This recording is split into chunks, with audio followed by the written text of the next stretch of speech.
It isn't very often that you find a truly unique and original comic on the shelves, especially with over 300 books being released every month.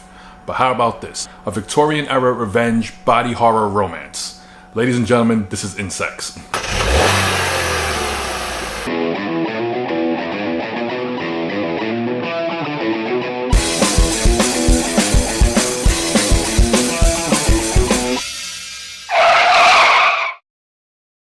Hello again, everyone. As always, I'm Joe. So let's discuss Insexts by Marguerite Bennett and Ariela Kristantina and Aftershock Comics. I can honestly say I have never read anything like this before.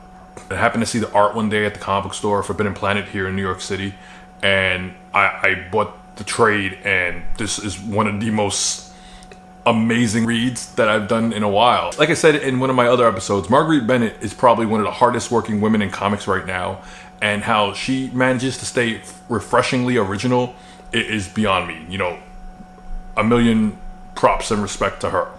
I wasn't aware of Ariela Kristantina's work before this. Here on Insexts, she and Marguerite happened to craft this world with so many interesting characters. So we have the lady, I believe her name is Lolita, as we find out, but she's mostly referred to as the lady of Bertram Manor. She's married to Lord Bertram, who basically married her for her money.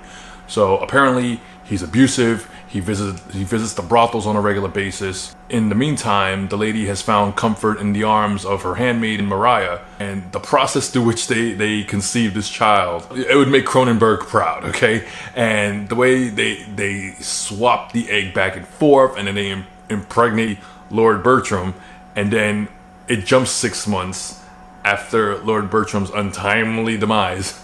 They're trying to keep up the ruse that, you know, he was killed one day while leaving the brothels.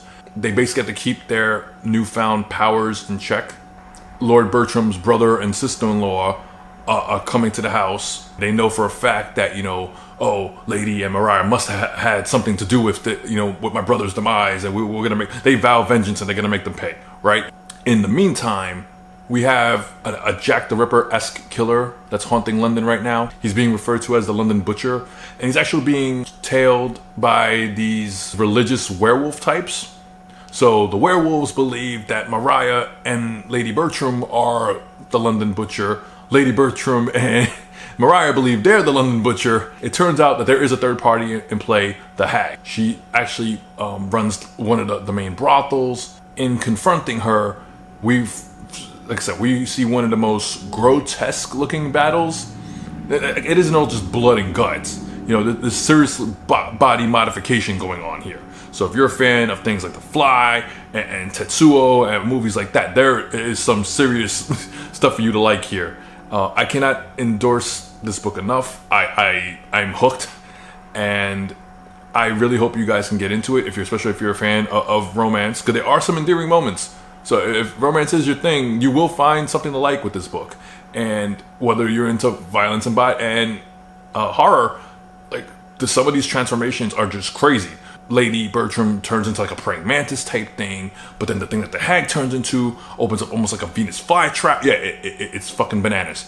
I only picked up the first trade. I think it covered the first 7 issues. It's currently up to issue 12. I feel that more people should be reading this book. And hopefully, if you guys see this, you'll decide to give it a shot too. As always, please like, share, comment, subscribe. Let's talk about it some more. Let's talk about everything that's been going on.